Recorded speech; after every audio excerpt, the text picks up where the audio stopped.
Xin chào quý vị, chúng ta lại gặp nhau trong chuỗi video chia sẻ về giá trị của pi. Như trong các video chia sẻ trước, tôi đã nói về cơ sở để pi xác lập được giá trị, có thể ở mức 100 đô, 1.000 đô hoặc cao hơn nữa. Nhưng giá trị đó được hình thành như thế nào thì hôm nay chúng ta sẽ cùng nhau tìm hiểu về cái tiến trình hình thành giá trị đó. Ở trong video này tôi sẽ đề cập đến cái tiến trình hình thành hai giá trị, đó là giá trị hữu hình và giá trị vô hình. Tuy nhiên, tôi sẽ tập trung phân tích sâu về tiến trình hình thành giá trị hữu hình của dự án này. Thế thì để mà tiện trong quá trình chia sẻ thì tôi cũng thống nhất với anh chị em là cách hiểu về giá trị hữu hình của pi ấy, đó là những giá trị mà có thể đo đếm được. Nó có ý nghĩa trong thực tiễn áp dụng vào đời sống xã hội chứ không phải là cứ sờ thấy, nhìn thấy mới là giá trị hữu hình. Vì thực chất bản thân pi ấy là một cái sản phẩm ở trong thế giới ảo, đúng không ạ? Và một sản phẩm số mà chúng ta hay gọi là ở thế giới ảo đó. Thế thì nếu mà hiểu là cứ phải là ở thế giới thực mới là hữu hình thì nó cũng chưa đầy đủ. Rồi, ok. Vậy thì chúng ta sẽ thấy là những giá trị hữu hình nào của pi sẽ được xác lập trong cái tiến trình mà tôi sẽ nói tới đây. Nó sẽ có 3 giá trị sẽ được xác lập và hình thành trong cái tiến trình tới đây tôi đề cập đến. Giá trị thứ nhất đó là giá trị trao đổi. Giá trị trao đổi thì chúng ta biết rồi, bất cứ một đồng tiền nào cũng thế, cái việc trao đổi nó là chức năng của tiền tệ rồi. Nó là giá trị cơ bản trong việc thực hiện chức năng của tiền tệ của pi khi tham gia vào quá trình trao đổi hàng hóa. Nó thể hiện vai trò là vật ngang giá thực sự và gần như tuyệt đối trong mọi cái hoạt động tiền tệ của nền kinh tế pi. Và thưa các anh chị em là cái giá trị trao đổi này ấy, nó quyết định mọi cái giá trị hữu hình khác của pi. Không có giá trị trao đổi thì tất cả các giá trị khác đều vô nghĩa. Thế thì cái giá trị trao đổi này đấy, nó được xác lập bởi sự đồng thuận, bởi quy luật cạnh tranh và quy luật tiền hàng. Thế thì để hiểu cho thấu đáo cái giá trị trao đổi này ấy, thì chúng ta phải cùng nhau bàn về các yếu tố chi phối giá trị này như thế nào. Thì cái yếu tố thứ nhất đó là sự đồng thuận. Sự đồng thuận ở đây ấy là chúng ta phải hiểu thế này. Sự đồng thuận nó là điểm giao về giá trị giữa người có pi và người đang có hàng. Sự đồng thuận này phụ thuộc theo quy luật cung cầu và quy luật cạnh tranh của thị trường, chứ không phải muốn là được. Chúng ta không thể họp tất cả pioneer lại để có được một giá trị đồng thuận là bao nhiêu. Bởi vì việc làm này đó là duy ý chí. Chúng ta không thể làm được việc đấy. Ví dụ thế này, chúng ta họp lại được rất là nhiều pioneer. Chúng ta bảo với nhau là đồng thuận là 100 đô. Thế nhưng thưa với các anh chị em là cái người mà có 100.000 pi ấy, thì đôi khi họ chỉ cần đồng thuận giá trị 1 pi tương đương với 1 đô thôi là đủ. Nhưng cái người mà có 100 pi ấy, thì họ sẽ cần sự đồng thuận cao hơn. Và nếu mà ở cái trường hợp gọi là cấp thiết hơn nữa, cái ông 100.000 pi ấy, mà không nợ nần gì thì chả quan trọng. Pi bao nhiêu cứ có giá trị là được. Nhưng nếu mà cũng là một người có 100.000 pi mà lại nợ nần đến hàng chục tỷ Việt Nam đồng thì lúc này người đó sẽ muốn một pi phải có giá 10 đô, 20 đô, thậm chí 50 đô, 100 đô để đáp ứng được cái nhu cầu giải quyết vấn đề của họ.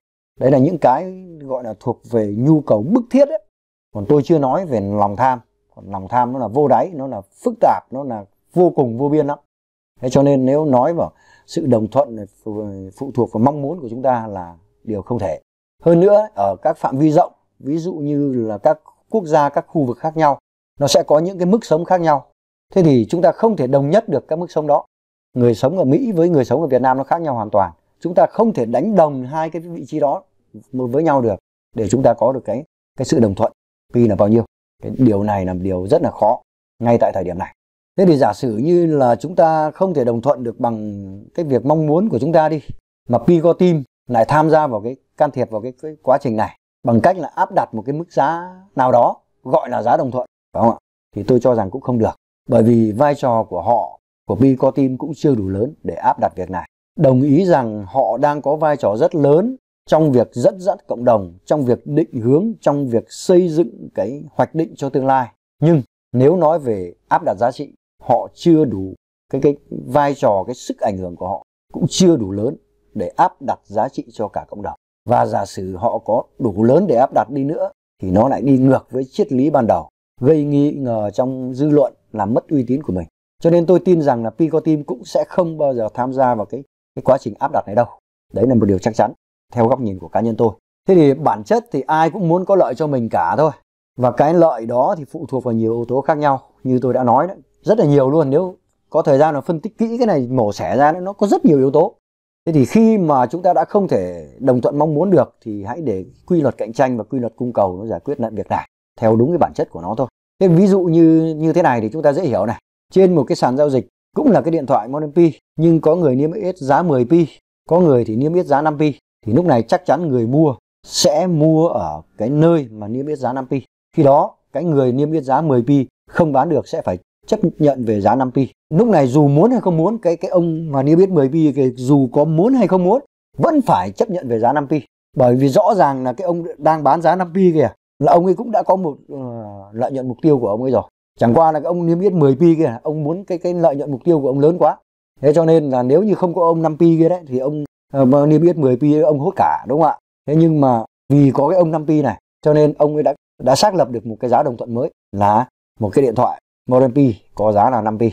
Đó là một cái ví dụ để chúng ta thấy rằng là dù cái việc đồng thuận này dù muốn hay không muốn thì nó vẫn cứ xảy ra. Dù anh có muốn hay không muốn thì anh vẫn phải đồng thuận. Đó mới là một cái quy luật. Và lúc này đấy, đồng thuận như vậy đấy, thì anh không muốn, anh vẫn phải chấp nhận, nhưng mà lại chấp nhận trong cái trạng thái là vui vẻ và happy, không oán thán, không đổ lỗi, không thế nọ thế kia. Như vậy cái sự đồng thuận nó chính là chìa khóa, là vấn đề mấu chốt để tạo nên giá trị ban đầu trong nền kinh tế P. Quy luật này nó sẽ bị biến đổi, cái sự đồng thuận này nó sẽ bị biến đổi, chịu sự quy luật chi phối của quy luật tiền hàng sau này, chứ nó cũng không quyết định mãi mãi đâu. Nó chỉ có vai trò quan trọng trong giai đoạn đầu thôi, còn các giai đoạn sau nó vẫn sẽ bị tác động của các cái quy luật khác của kinh tế. Thế thì nói về cái sự đồng thuận ở đây ấy, là chúng ta phải hiểu như vậy. Đồng thuận ở đây là đồng thuận theo quy luật thị trường, chứ không phải đồng thuận theo cái mong muốn của người copy. Tôi thấy có một số trang, một số kênh cứ nói rất là nhiều về sự đồng thuận, nhưng có lẽ các anh không có thời gian hoặc là không mong muốn phân tích nó một cách đầy đủ. Thế cho nên rất nhiều người đang hiểu sai. Từ chỗ hiểu sai rồi là dẫn đến thắc mắc là tại sao không đồng thuận cao lên mà cứ đồng thuận thấp thế, phải không ạ? Đấy là những cái điều mà dẫn đến chúng ta chưa hiểu về nó một cách cặn kẽ thôi. Chứ còn khi hiểu cặn kẽ rồi, tôi tin là anh chị em sẽ thấy rõ. Đó, thứ nhất đấy là cái sự đồng thuận để tạo nên cái giá trị trao đổi của Pi. Cái yếu tố thứ hai tạo nên cái sự giá trị trao đổi của Pi, đó là cái quy luật cạnh tranh trong Pi. Thế thì ở trong bất cứ một cái nền kinh tế, cái mô hình kinh tế nào cũng thôi, quy luật cạnh tranh nó là cái quy luật thể hiện sự ganh đua về lợi ích trong cái nền kinh tế đó. Nó là cái việc hình thành xu hướng xác lập giá cả, xác lập giá trị theo cái hướng có lợi nhất và hài hòa nhất của những người mà tham gia đồng thuận ở đó. Thế thì ở trong Pi ấy, thì tôi thấy có một cái đặc điểm như này. Cái quy luật cạnh tranh ở đây mà để tạo nên giá trị trao đổi của Pi ấy, nó là sự cạnh tranh giữa người cùng có Pi với nhau hoặc là người cùng có hàng với nhau. Thế thì như trong cái ví dụ trên tôi vừa nói đấy, về cái người bán điện thoại Model P với giá là 10 pi với giá 5 pi ấy, thì có phải cái anh bán 10 pi niêm yết 10 pi với anh niêm yết 5 pi, đấy là sự cạnh tranh của hai anh cùng có hàng với nhau, đúng không ạ? Thế còn người cùng có Pi, ví dụ như thế này, tôi là người bán tỏi đen, tôi bán cho anh A 1 cân tỏi đen, anh A đồng thuận giá Pi là 500.000, cho nên tôi bán 1 cân tỏi đen cho anh A là với giá là 2 pi. Ok, nhưng đến lúc anh B sang, tôi gặp anh B cũng có Pi, anh B bảo không, Pi của tôi giá 1 triệu, tôi đồng thuận là giá là 1 triệu đồng, cho nên nếu anh bán cho tôi 1 cân tỏi đen thì tôi chỉ thanh toán cho anh 1 pi thôi. Vậy thì lúc này có phải tôi sẽ lựa chọn những người như anh A, tức là đồng thuận 1 cân tỏi đen để được 2 pi, vì có lợi cho tôi mà, hài hòa, và cảm thấy những người như anh A ấy cũng cảm thấy có lợi, hài hòa. Những người như anh A cũng đồng ý. Vậy thì đó là sự cạnh tranh giữa những người có Pi với nhau để khiến cho cái người có hàng người ta cũng có lợi, và việc cạnh tranh giữa người có hàng với nhau thì cũng sẽ khiến cho những người có Pi có lợi. Thế thì nói về khái niệm và định nghĩa ấy, thì cơ bản là như nhau thôi. Nó trong các mô hình kinh tế nó đều là cơ bản là như nhau thôi. Chúng ta chỉ cần biết là đối với trong trường hợp ở Pi ấy, thì cái xuất phát điểm của Pi nó có khác một chút. Tức là gì? Là ở các cái mô hình kinh tế hiện nay chúng ta đang học, và những cái lý luận kinh tế hiện nay đấy, lúc chúng ta học là lúc mà cái nền kinh tế nó đã vận hành rất là nhiều rồi. Sau khi nền kinh tế vận hành rất là nhiều rồi thì chúng ta mới đúc kết được thành tài liệu, thành giáo trình để đào tạo cho các tiến sĩ, các thạc sĩ. Chứ còn trước khi cái nền kinh tế này vận hành thì không bao giờ có tiến sĩ thạc sĩ nào về kinh tế hết. Cho nên sản phẩm các thạc sĩ, các tiến sĩ về kinh tế chỉ là sản phẩm của một nền kinh tế đã được vận hành thôi. Thế còn đối với Pi thì bây giờ họ mới xây dựng cái xuất phát điểm, cho nên sẽ chưa có một cái tiến sĩ nào của nền kinh tế Pi này hết. Pi đang xây dựng cho tương lai, Cho nên ngay lúc này chúng ta cũng chưa thể nói trước được bất cứ điều gì. Chúng ta chỉ có kỳ vọng, có một niềm tin, hy vọng rằng Pi sẽ thay đổi thế giới, Pi sẽ mang lại giá trị cho nhiều người bằng cái triết lý mà họ đã tuyên bố và bằng những gì họ đã làm. Khi chúng ta nhìn thấy cái quy luật cạnh tranh này, chúng ta cũng chỉ nhìn được, bản thân tôi cũng chỉ thấy được đến như vậy thôi. Còn sau này như thế nào nữa thì thực sự Pi vẫn còn đang nằm ở tương lai, thì chúng ta cũng sẽ chờ xem nó có những cái diễn biến gì mới không, nó có những giá trị gì mới không, nó có tạo ra nhiều cái khái niệm mới, có tạo ra nhiều cái xu hướng mới, nhiều cái quy luật mới cho cái nền kinh tế mà từ trước giờ chưa bao giờ có hay không. Đấy là cái yếu tố thứ hai để tạo nên cái giá trị trao đổi của Pi. Cái yếu tố thứ ba tạo nên giá trị trao đổi của Pi đó là cái quy luật tiền hàng trong Pi. Thế thì nói về quy luật tiền hàng trong Pi ấy, thì chúng ta lại trở lại vấn đề bản chất của tiền tệ. Trong một cái nền kinh tế, giá trị của tiền tệ là thước đo giá trị của sản phẩm dịch vụ, hàng hóa trong nền kinh tế đó. Ví dụ thế này, trong một nền kinh tế, khi ta sản xuất ra 100 đơn vị hàng hóa và ta in ra 100 đơn vị tiền tệ thì mỗi đơn vị hàng hóa sẽ bằng 1 đơn vị tiền tệ. Nhưng nếu vẫn 100 đơn vị hàng hóa đó ta lại in ra 1.000 đơn vị tiền tệ thì mỗi đơn vị hàng hóa sẽ có giá trị bằng 10 đơn vị tiền tệ. Nếu như ta in ra 10.000 đơn vị tiền tệ thì giá trị của một đơn vị hàng hóa sẽ là 100 đơn vị tiền tệ. Tức là gì? Chúng ta càng in ra nhiều tiền thì giá trị của tiền càng giảm. Ngược lại, nếu vẫn là một đơn vị tiền tệ mà chúng ta in ra đó, hàng hóa người ta vẫn sản xuất, xã hội vẫn tiếp tục vận hành, họ không phải sản xuất ra 100 đơn vị hàng hóa nữa mà họ sản xuất ra 1.000 đơn vị hàng hóa, thì mỗi đơn vị hàng hóa lúc này sẽ có giá trị bằng 0,1 đơn vị tiền tệ. Và nếu như tiếp tục họ cứ sản xuất ra nhiều hơn nữa, ra đến 10.000 đơn vị hàng hóa, thì lúc này mỗi đơn vị hàng hóa là sẽ có giá trị 0,01 đơn vị tiền tệ. Đây là điều mà những giới tài phiệt đô la không bao giờ muốn. Thực sự họ không bao giờ muốn. Và nếu như cái việc mà số lượng tiền vẫn giữ nguyên, còn số lượng hàng hóa sản xuất ra ngày càng nhiều thì giới tài phiệt đô la không bao giờ muốn điều này xảy ra. Còn trong lý thuyết, lý luận về kinh tế, họ nói rằng là cái việc giảm phát này xảy ra nó không thể thúc đẩy phát triển kinh tế. Tôi cho rằng không phải. Đây là một cái gì đó nó hơi có thuyết âm mưu một tí, nhưng tôi cho rằng không phải như vậy. Thực sự là không phải, bởi vì bản chất của tiền tệ, chức năng của nó chỉ là để trao đổi và quy đổi thôi, chứ không phải để thâu tóm. Chỉ vì nó có cái đưa vào đấy cái mục tiêu thâu tóm thì nó mới dẫn đến cái câu chuyện là có nhiều cái quy luật đưa vào đấy. Và đây khi nói đến điều này đấy thì đây cũng là cái lý do mà trong tài khoản của Pi của chúng ta có đến 7 số 0 do sau dấu phẩy. Tôi đã phân tích rất kỹ video về giá trị và cơ sở hình thành giá trị của Pi phần 1 rằng chỉ cần giá Pi tương đương với 1 đô thôi, tức là chưa cần đến sử dụng đến bất kỳ một số 0 nào sau dấu phẩy cả, thì Pi nó cũng đã đủ sức vận hành nền kinh tế toàn cầu có quy mô gấp đôi hiện nay, tức là khoảng 10.000 tỷ đô la. Và nếu như mà họ lại phải sử dụng đến 7 số 0, tức là Pi nó sẽ có giá trị tương đương khoảng 100.000 đô la, thì lúc này tôi tin rằng Pi-Co-Team đã tính toán và lường trước việc này. Họ đã chuẩn bị sẵn cho một nền kinh tế thế giới có quy mô khoảng 100.000 lần như thế này. Cái điều này tôi tin chắc là họ đã hoạch định và tính toán rất là kỹ rồi. Rồi, ok, đó là 3 cái thành tố mà nó xác lập và nó cấu thành, nó chi phối nên cái giá trị trao đổi. Chúng ta sẽ sang cái giá trị thứ hai, đó là giá trị về quy đổi. Giá trị quy đổi là cái giá trị mà thực hiện chức năng ngoại hối của tiền tệ. Cái chức năng này nó sẽ giúp cho Pi có thể trở thành đồng tiền chung toàn cầu.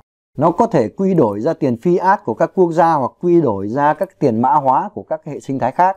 Thì anh chị em cứ hình dung thế này, Pi sinh ra không phải là để tiêu diệt các cái đồng tiền fiat. Tôi không nghĩ là như vậy, bởi vì tôi thấy cái cách họ làm và triết lý họ làm, họ không hề có cái định hướng tham vọng cho một cái việc đó. Và tôi tin rằng Pi-Co-Team cũng hiểu điều này.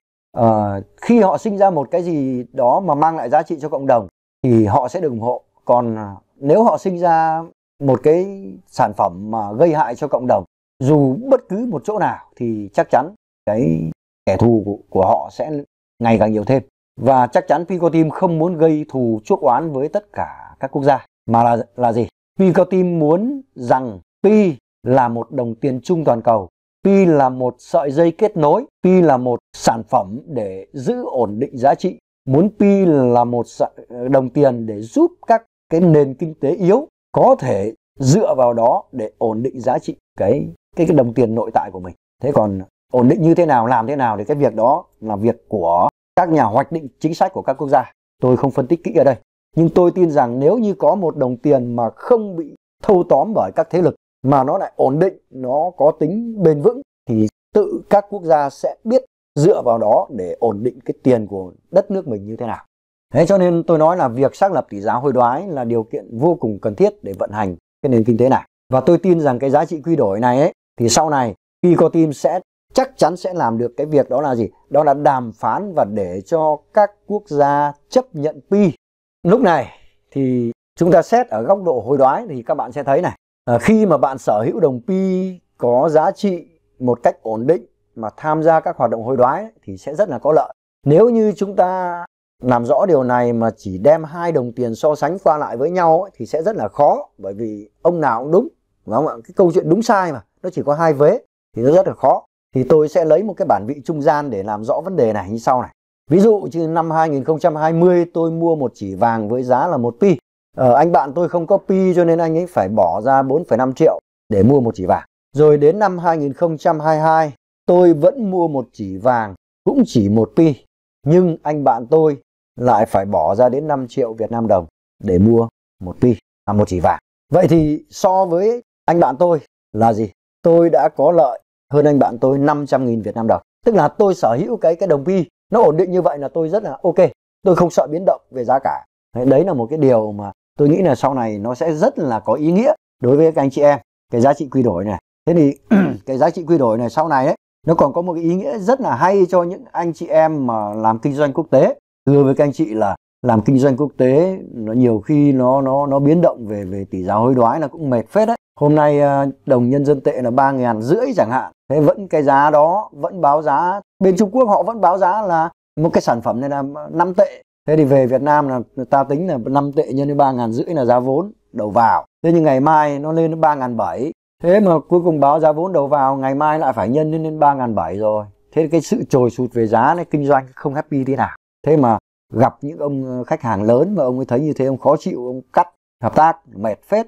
Và nhiều người chỉ vì cái biến động tỷ giá hối đoái thôi mà cũng điêu đứng vì cái việc đó đấy, chứ không chuyện đơn giản. Đặc biệt là những người kinh doanh mà có cái chu kỳ dòng tiền dài hạn và cái số lượng lớn. Tôi ngày xưa có ông anh kinh doanh ở bên Nga, cái thời điểm đồng rúp nó bị mất giá đấy, điêu đứng vì cái vụ đấy. Đấy là một điều rất là quan trọng, nó có ý nghĩa rất là lớn đối với chúng ta đấy, chứ không phải là chuyện mà chúng ta bảo chỉ biết cái này để chơi để vui đâu. Sau này ứng dụng vào trong cuộc sống rất là hữu ích. Rồi ok, chúng ta sang cái giá trị thứ ba mà nó sẽ được hình thành trong cái tiến trình này. Đó là giá trị dự trữ.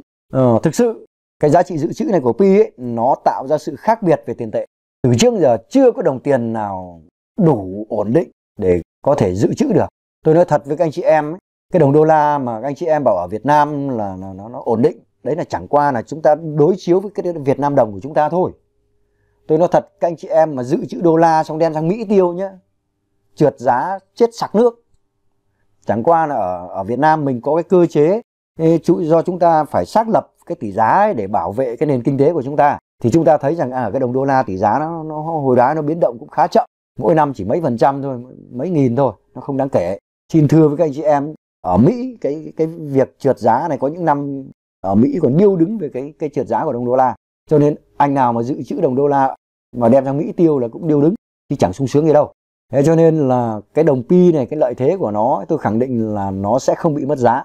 Cho nên nó có thể dự trữ mà không phải thông qua cái bản vị nào hết. Thế thì việc mà không cần thông qua một bản vị khác để xác lập vai trò giá trị tiền tệ của Pi ấy, là sự khác biệt đến nay mà không có đồng tiền nào của trên thế giới có được. Và đây cũng sẽ là lý do để giúp Pi trở thành đồng tiền chung toàn cầu, xác lập được quyền lực của Pi trong mọi lĩnh vực, không bị thao túng bởi các tổ chức cá nhân. Sở dĩ các cái đồng tiền khác bị thâu tóm là vì tự nó không định được giá trị cho bản thân nó mà phải thông qua một bản vị khác. Để mà hiểu được cái phần này ấy, thì anh chị em có thể tìm hiểu thêm về quá trình hình thành, rồi những nhược điểm và những nguyên nhân tạo ra những cái nhược điểm về tiền tệ của tiền fiat thì anh em sẽ hiểu thấu đáo hơn. Nhưng mà do các cái đồng tiền fiat không thể xác định được giá trị là vì phải thông qua các bản vị khác. Thế còn một ý nữa mà tôi vừa nói đến, đó là quyền lực của Pi nó mạnh mẽ như thế nào, thì tôi sẽ phân tích trong cái chuỗi video về chiến lược triển khai của Pi thì quý vị sẽ thấy các quốc gia tới đây ấy, dù muốn hay không muốn thì cũng phải quy thuận thôi. Tôi dùng từ quy thuận, còn nếu không quy thuận thì cũng không khác gì tự cấm vận mình. Chứ Pi không cần thâu tóm. Pi định vị mình là một sản phẩm có giá trị và người khác cần Pi, chứ Pi không cần người khác. Đấy, tôi thấy là cái cách định vị của Pi là như vậy. Họ có một cái giá trị riêng, tự nó độc lập và định vị được giá trị của nó mà không cần thông qua cái gì hết. Cũng không cần đến vàng, cũng không cần đến dầu mỏ, không cần gì hết. Thực sự đây là một cái sản phẩm mà tôi cho rằng nó tạo ra được đúng, gọi là được một đồng tiền mà thực hiện đúng chức năng, vai trò, vị thế, thậm chí là cả phẩm chất nhân cách của một đồng tiền vì nhân loại, vì cộng đồng. Đó là 3 cái giá trị mà tôi sẽ đề cập để nó hình thành trong cái tiến trình mà tôi chia sẻ ngày hôm nay. Rồi, ok, bây giờ thì chúng ta sẽ nói về cái tiến trình hình thành các cái giá trị đó như thế nào. Các cái giá trị hữu hình mà tôi vừa nói đấy, nó sẽ được hình thành theo 4 giai đoạn. Nó sẽ hình thành theo 4 giai đoạn. Cứ trải qua 4 giai đoạn này thì tất cả những cái giá trị mà tôi vừa nói đấy, nó sẽ được xác lập. Thế thì giai đoạn thứ nhất ấy, tôi gọi đó là giai đoạn giá đồng thuận kỳ vọng. Mọi người ở giai đoạn này ấy, mọi người tự đưa ra giá đồng thuận mong muốn của mình. Giai đoạn này diễn ra trong suốt quá trình từ khi bắt đầu khai thác đến khi có sự vào cuộc của nhà cung cấp dịch vụ. Tôi gọi là giá đồng thuận kỳ vọng vì nó diễn biến theo tâm lý và nhu cầu và mong muốn của Pioneer, chứ nó không theo quy luật kinh tế hay tiền tệ nào cả. Đấy, vì vậy thì tất cả Pioneer ấy cũng chỉ có thể kỳ vọng chứ chưa đưa ra được quyền quyết định gì hết. Kỳ vọng vậy thôi. Với quy mô của hệ sinh thái hiện tại, số lượng Pioneer hiện tại thì sau khi KIC toàn diện mạng kín chính thức chạy thì chỉ chừng 1 tháng là có thể kết thúc cái giai đoạn giá mong muốn kỳ vọng này.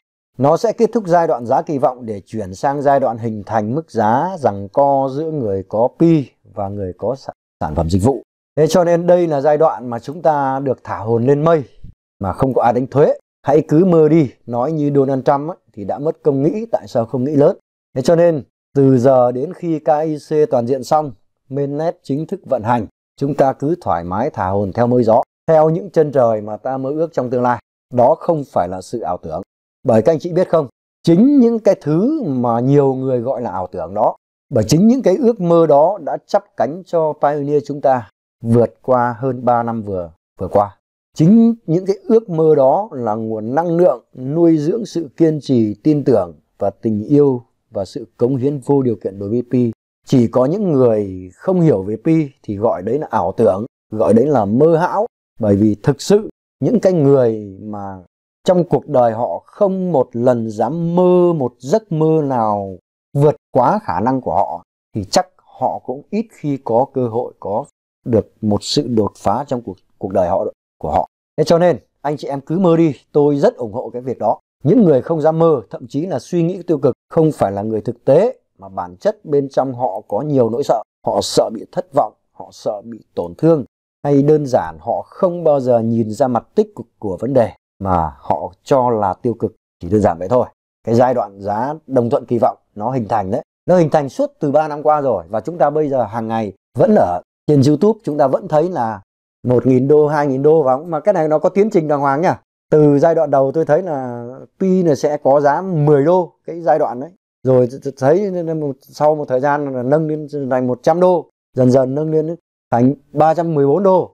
Bây giờ thì thấy đang hô hào là 1.000 đô, 2.000 đô. Và vừa rồi nếu như ai mà xem, những cái anh mà xem xong cái video phân tích ở bài giá trị của Pi phần 1 của tôi đấy, thì tôi chắc chắn rằng là sẽ có nhiều anh lại sẽ phán tiếp lên là thành 10.000 đô, 100.000 đô. Đó là nguồn năng lượng tích cực tiếp sức cho các anh em. Còn thực tế nó là bao nhiêu thì hãy để quy luật của thị trường định giá Pi. Ok, đấy là giai đoạn thứ nhất. Giai đoạn thứ hai đó là giá đồng thuận giằng co. Tôi gọi là giá đồng thuận giằng co. Giai đoạn này nó diễn ra thì phụ thuộc rất nhiều yếu tố.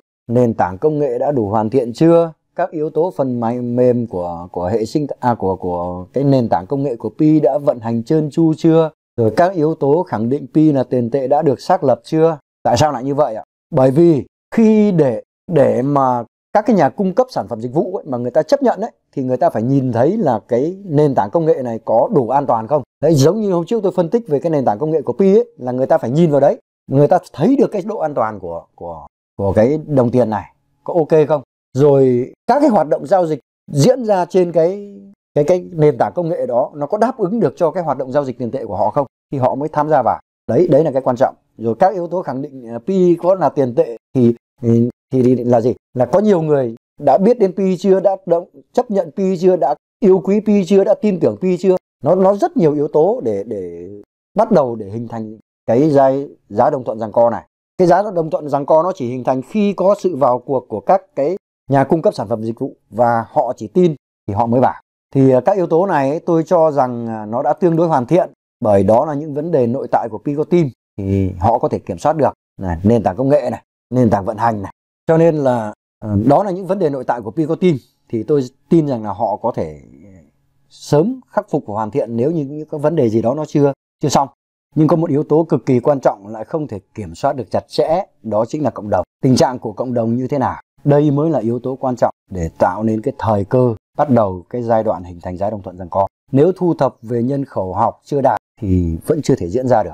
Ví dụ thế này, xét về mặt phân bổ địa lý, hiện nay ấy, các cái nốt mạng blockchain của Pi nó đang tập trung rất là nhiều ở Trung Quốc, đang tập trung đến 76%. Thế thì nếu như mà chính phủ Trung Quốc có một cái biện pháp nào đó ngăn chặn thì ngay lập tức 76% đó, nốt mạng đó bị gọi là cách ly, tách biệt, phải không ạ? Thế thì tự nhiên là tạo ra một cái sự ảnh hưởng không hề nhỏ. Và nếu như chúng ta biết là một cái hệ thống mạng blockchain mà chỉ bị khoảng 30% đó bị xử lý thôi thì nó cũng đã ảnh hưởng rồi, nhưng mà đến hơn 70% thì chắc chắn là nó sẽ làm cho cái hệ thống mạng đó bị ảnh hưởng cực kỳ nhiều.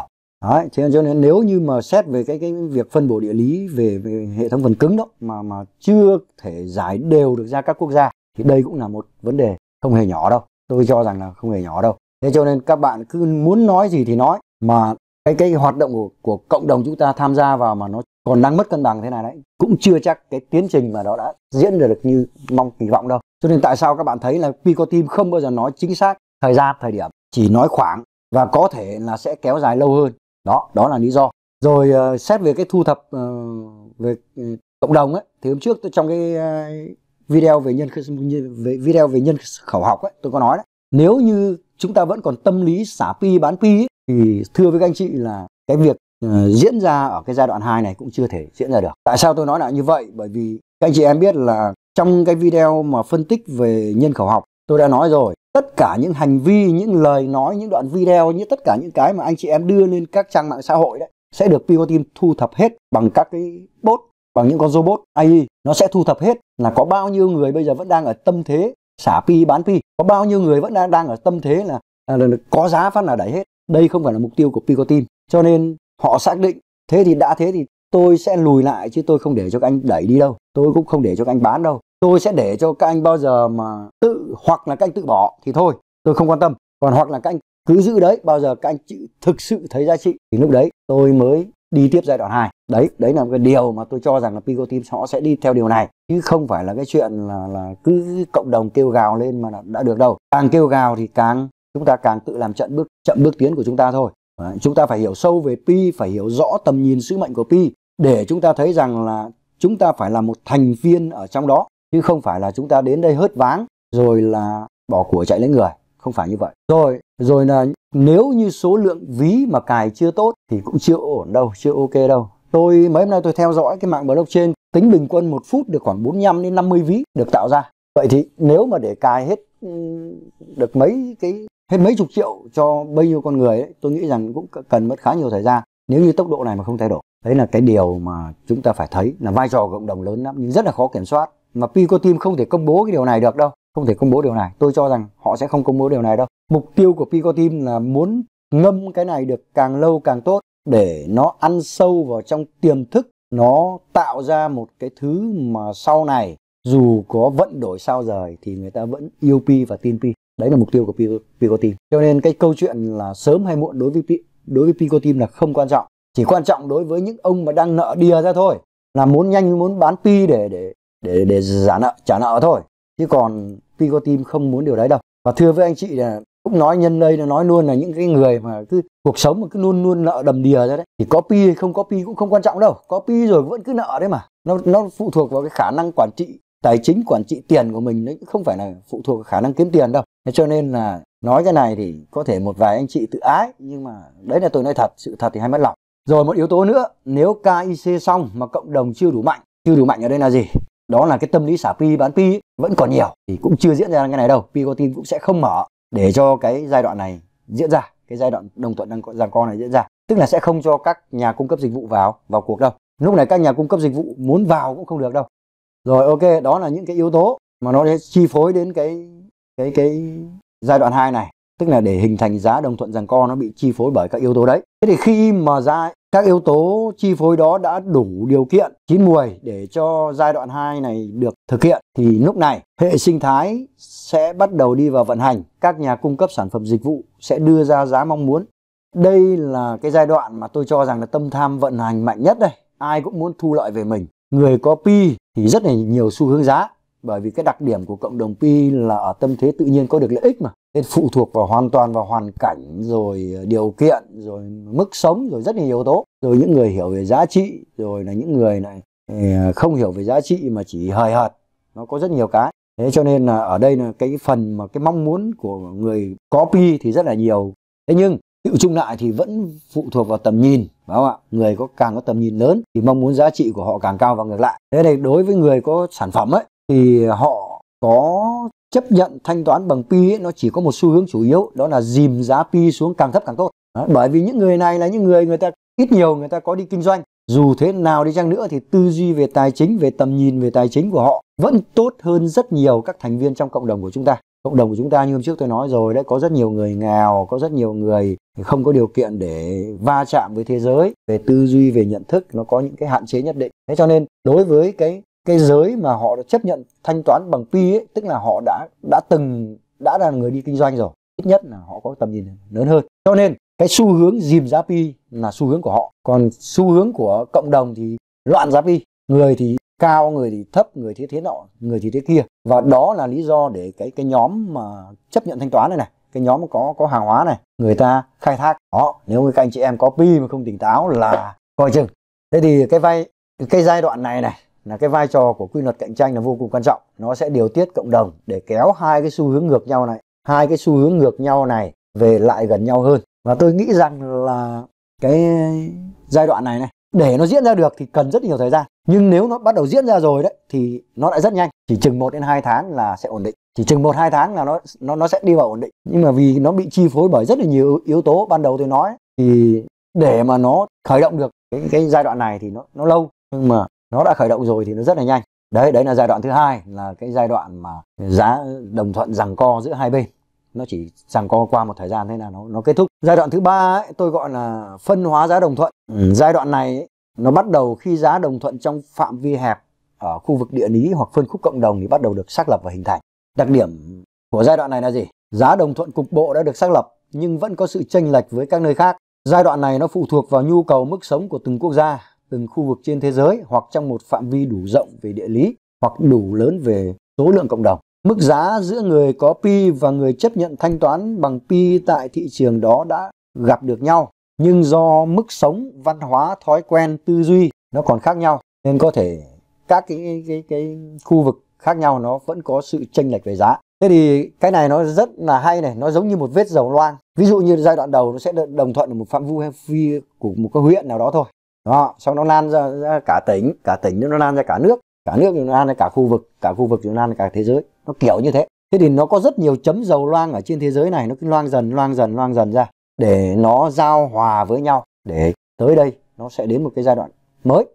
Nhưng cái giai đoạn đầu này chúng ta cứ hình dung là giống như trên mặt nước ta chấm rất là nhiều vết dầu loang. Mỗi vết dầu loang đang lan dần ra đó là một nơi mà đã có được xác lập cái giá đồng thuận về pi. Đấy, ví dụ như ở Việt Nam thì xác lập xong là 1 pi bằng 100 đô. Ở Trung Quốc thì 300 đô, ở Mỹ thì 600 đô, ở Nhật Bản thì 1.000 đô. Đó, kiểu như vậy. Thì đấy là cái sự đồng thuận nó đã có rồi, nhưng nó phân hóa theo phạm vi địa lý và khu vực, phụ thuộc vào cái mức sống khác nhau. Và các anh chị em để ý nhá, cái giai đoạn này cái phân hóa đồng thuận này nó sẽ có nguy cơ hình thành những sân chơi buôn pi xuyên biên giới. Tôi nghĩ rằng Pico Team cũng đã hiểu rõ điều này và cũng sẽ có giải pháp để ngăn chặn. Và tôi thấy là một số cái giải pháp mà Pico Team đưa ra thì chắc là cũng vì nhằm cái mục đích này thôi. Và giai đoạn này thì có thể kéo dài 6 tháng, thậm chí cả năm. tùy thuộc vào cái đặc điểm nhận thức của từng phạm vi, từng khu vực cộng đồng. Hơn nữa là do sự chênh lệch về mức sống, về giá trị tiêu dùng nên có thể cần rất nhiều thời gian để hoàn thành được giai đoạn này. Tôi nói cái giai đoạn giá đồng thuận là phân hóa này, nó có thể sẽ mất rất nhiều thời gian đấy, nó không ngắn đâu. Có thể đến vài năm, thậm chí là cả chục năm, tùy vào cái tiến trình mà các quốc gia có sự thay đổi. Ok, bây giờ chúng ta, đấy là cái giai đoạn thứ 3. Giai đoạn thứ 4, đó là giai đoạn đồng thuận bão hòa. Lúc này người mua và người bán gặp nhau ở một điểm giao của sự đồng thuận trên toàn thế giới. Đi đâu cũng chỉ có Pi thôi. Một cái điện thoại model Pi mua ở bất cứ quốc gia nào cũng chỉ có chừng đó Pi thôi. Một chỉ vàng mua ở bất cứ quốc gia nào cũng chỉ chừng đó Pi thôi. 1 kg gạo mua ở bất cứ quốc gia nào cũng chỉ chừng đó Pi thôi. 1 kg thịt mua ở bất cứ quốc gia nào cũng chỉ có chừng đó Pi thôi. Đấy là một điều mà tôi gọi là sự đồng thuận bão hòa. Cả thế giới này dùng chỉ một mệnh giá. Và khi đạt đến cái giai đoạn này ấy, thì Pi sẽ trở thành đồng tiền chung toàn cầu. Nếu quốc gia nào không chấp nhận Pi ấy, thì quốc gia đó sẽ chịu thiệt.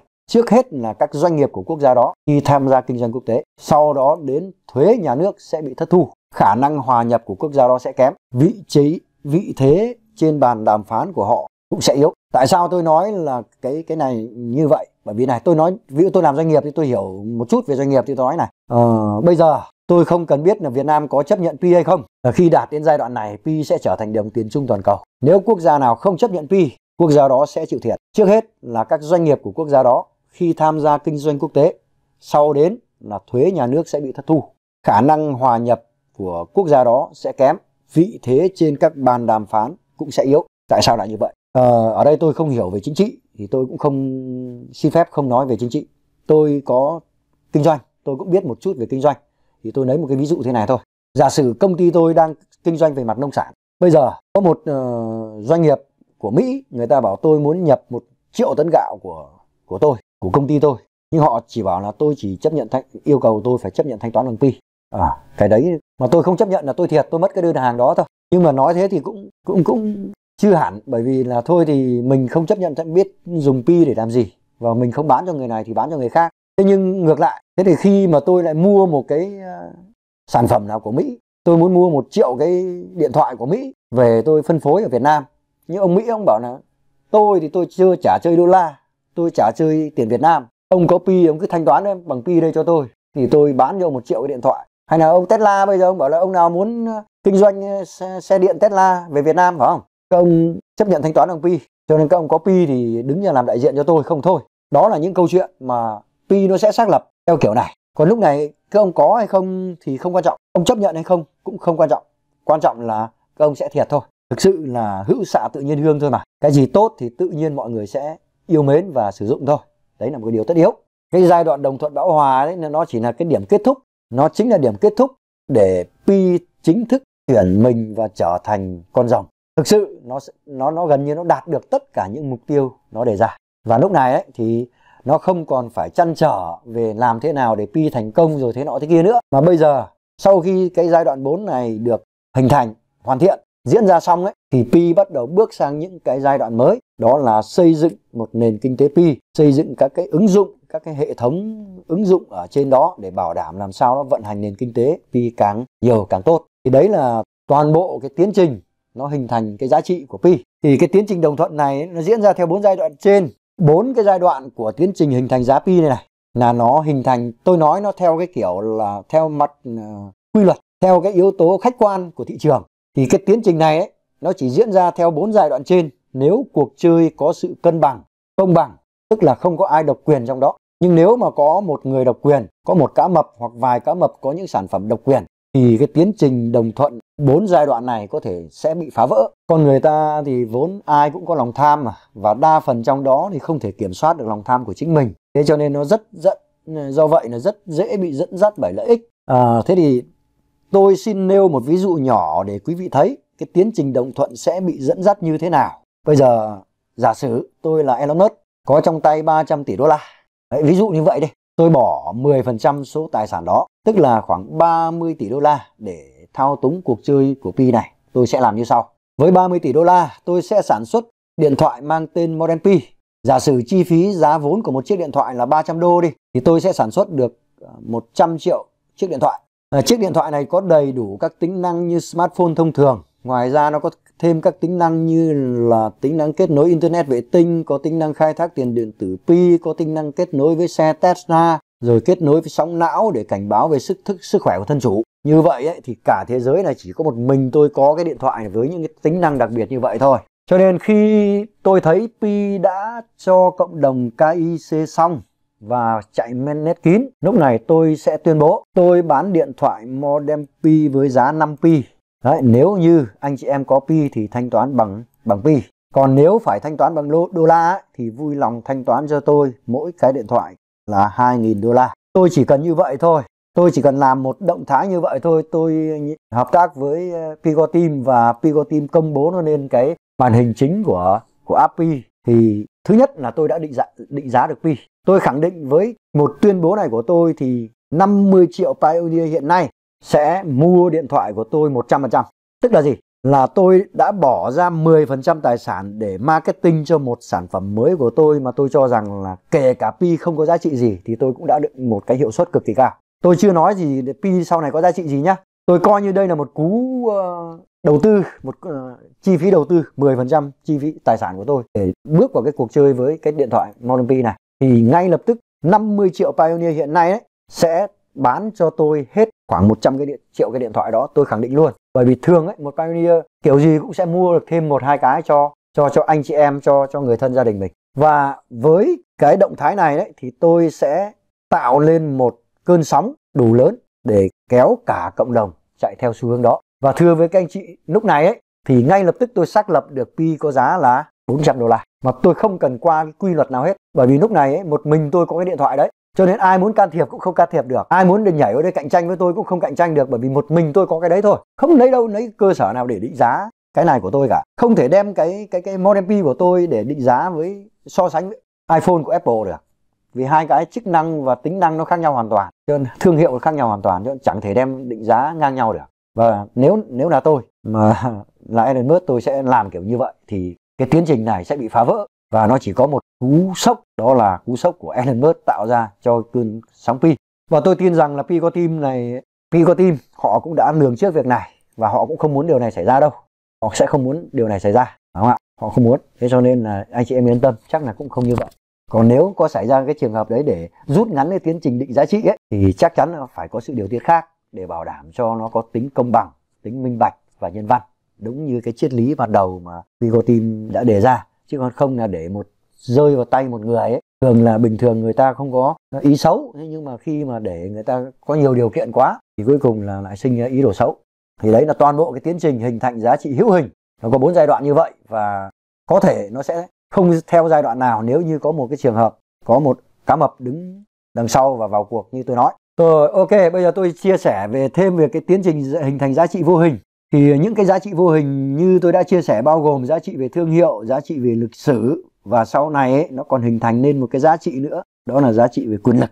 Thế thì những cái giá trị vô hình như tôi đã chia sẻ trong video trước ấy, thì có thể hình thành ngay cả khi Pi chưa có thể trao đổi. Nhưng những giá trị vô hình đó sẽ vô nghĩa nếu nó không hình thành được giá trị về quyền lực.